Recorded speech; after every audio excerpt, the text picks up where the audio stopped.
হাইকোর্টের নির্দেশ ছিল, কিন্তু তারপরও এখনো আড়িয়াদহে ত্রাস জয়ন্ত সিং এর অট্টালিকা ভাঙার কাজ শুরুই করতে পারল না কামারহাটি পুরসভা। এবার কলকাতা পুরসভার দ্বারস্থ কামারহাটি পুরসভা।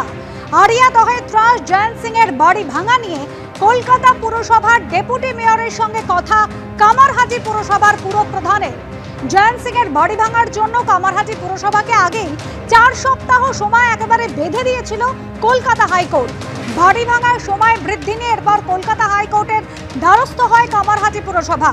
আগে তো 2টি তলা ভাঙুন, কামারহাটি পুরসভাকে ভৎসনা করে মন্তব্য করেন কলকাতা হাইকোর্টের বিচারপতি। তারপরেও কিন্তু বাড়ি ভাঙার কাজ শুরু হয়নি, আর এবার কলকাতা পুরসভার দ্বারস্থ হয়েছে কামারহাটি পুরসভা।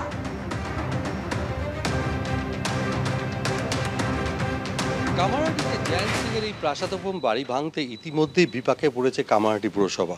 গত শুক্রবার এই বাড়ি ভাঙার জন্য দরপত্র চাওয়া হলেও এখনও পর্যন্ত কোনো সংস্থা দরপত্র জমা দেয়নি। পুরসভা সূত্রে জানানো হচ্ছে যে আগামীকাল অর্থাৎ সোমবার দরপত্র জমা পড়তে পারে। কিন্তু এই প্রাসাদোপম বাড়ি ভাঙতে নানা রকম সমস্যার সম্মুখীন হতে পারে যে সমস্ত সংস্থাগুলি এই বাড়ি ভাঙার দায়িত্ব নেবেন, কেননা স্বল্প পরিসর রাস্তা, সেক্ষেত্রে যন্ত্রাংশ ভেতরে প্রবেশ করানোর ক্ষেত্রে একটা সমস্যা দেখা দিতে পারে। সেই কারণে কামারহাটি পুরসভা ইতিমধ্যেই শরণাপন্ন হয়েছে কলকাতা পুরসভার। ইতিমধ্যেই পুরপ্রধান অতীন ঘোষের সঙ্গে কথা বলেছেন যে কোনো বড় সংস্থা আছে কি না সেটা দেখার জন্য, যারা এই জয়ন্ত সিংয়ের প্রাসাদোপম বাড়ি ভাঙতে সক্ষম হবে। কলকাতা হাইকোর্টের তরফ থেকে একেবারে 4 সপ্তাহের সময়সীমা বেঁধে দেওয়া হয়েছিল জয়ন্ত সিং তার যে সাদা অট্টালিকা, দুধ সাদা অট্টালিকা, তা ভাঙবার জন্য। যদিও তা করতে পারেনি কামারহাটি পুরসভাকে, এখনো পর্যন্ত সেই বাড়ি ছুঁতে পর্যন্ত পারেনি। আর এবার কলকাতা পুরসভার দ্বারস্থ হয়েছে কামারহাটি পুরসভা। সমীরণ পাল আমাদের প্রতিনিধি রয়েছেন আমাদের সঙ্গে টেলিফোন লাইনে। সমীরণ, কখনো আদালতের কাছে সময় বৃদ্ধির আবেদন জানানো হয়েছিল, আবার কখনো কামারহাটি পুরসভা এরকম যুক্তি দেখিয়েছে যে পর্যাপ্ত পরিকাঠামো পর্যন্ত নেই, আর এবার তারা কলকাতা পুরসভার দ্বারস্থ হলো। একেবারে অনুসূয়া, যে গত কয়েকদিন ধরে একটা টালবাহানা চলছে যে এই জয়ন্ত সিং এর যে প্রাসাদোপম বাড়ি সেটাকে ভেঙে ধূলিসাৎ করতে হবে। মহামান্য হাইকোর্টের নির্দেশ রয়েছে, শুধু তাই না, সেটাকে ফুটবল খেলার উপযোগী করে তুলতে হবে। পুরসভার বক্তব্য, এর আগে যখন তারা বেআইনি নির্মাণ ভেঙেছে তখন জেসিবি নিয়ে এসে সেই বেআইনি নির্মাণের অংশটুকু তারা ভাঙতে সক্ষম হয়েছে।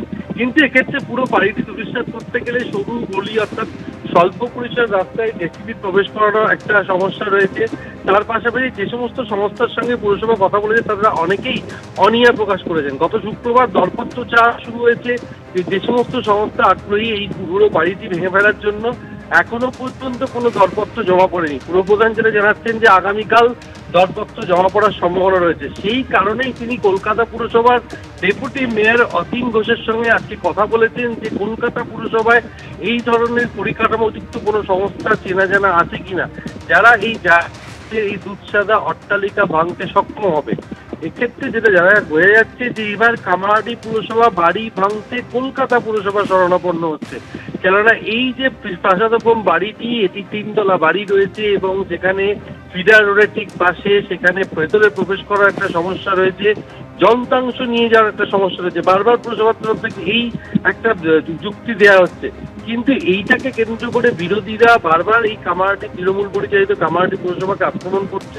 আজকে প্রাক্তন সিপিএম বিধায়ক মানস মুখোপাধ্যায় তিনিও বলেছেন যে পুরসভার সদিচ্ছার অভাব রয়েছে।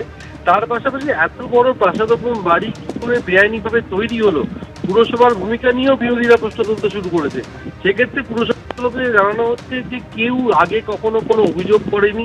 যখন অভিযোগ সামনে এসছে তার মালিকানা অর্থাৎ যে নামে এই জায়গাটি রয়েছে সেই মালিককে খুঁজতে রীতিমতো হিমশিম খায় পুরসভা। গত নভেম্বর মাসে কাগজে বিজ্ঞাপন পর্যন্ত দেওয়া হয়েছে, কিন্তু এখনো পর্যন্ত মালিকের কোনো হদিশ পাওয়া যায়নি। কিন্তু মহামান্য হাইকোর্ট যে নির্দেশ দিয়েছে যে 4 সপ্তাহের মধ্যে এই দুধসাদা অট্টালিকা ভেঙে ফেলতে হবে না, একেবারে ফুটবল খেলার উপযোগী করে তুলতে হবে। আর সেক্ষেত্রে দেখা যাচ্ছে যে কামারহাটি পুরসভার তরফ থেকে গত সপ্তাহে আবেদন করা হয়েছিল মহামান্য আদালতের কাছে যে সময় চেয়ে, কিন্তু আদালত স্পষ্ট জানিয়ে দিয়েছে যে অনেকটাই সময় অতিবাহিত হয়ে গেছে। আড়িয়াদহে ত্রাস জয়ন্ত সিং কি করে এই ধরনের দুধসাদা অট্টালিকা তৈরি করলো, সেই দুধসাদা অট্টালিকা ভেঙে গুড়িয়ে দিতে হবে, একেবারে ফুটবল খেলার উপযুক্ত করে তুলতে হবে। এই মতো পুরসভাকে বলা হয়েছে যে প্রথমে 1 তলা 2 তলা করে তারা যেন দ্রুত কাজটা শুরু করে। কিন্তু সেই নির্দেশ দেওয়ার পরেও বেশ কয়েকদিন কেটে গেছে, এখনো পর্যন্ত কাজ শুরু হয়নি। এরপরে অসহায় কামারহাটি পুরসভা এখন দ্বারস্থ হয়েছে কলকাতা পুরসভা।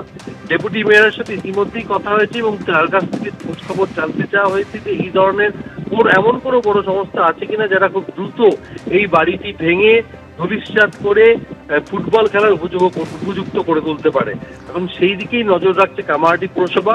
আগামীকাল কোনো দরপত্র জমা পড়ে কিনা সেটা দেখার, এবং 29 তারিখে পুরসভার বোর্ড অফ কাউন্সিলর অর্থাৎ পুরসভার যারা পুরো প্রতিনিধি আছে একেবারে সমীরণ, দ্রুত বাড়ি ভাঙার জন্য কলকাতা পুরসভার দ্বারস্থ হয়েছে কামারহাটি পুরসভা। এর আগে 4 সপ্তাহের জায়গায় 8 সপ্তাহ সময় দেওয়া হোক এই মর্মে কলকাতা হাইকোর্টে দ্বারস্থ হয়েছিল কামারহাটি পুরসভা। সেই সময় ভৎসনা পর্যন্ত করা হয়।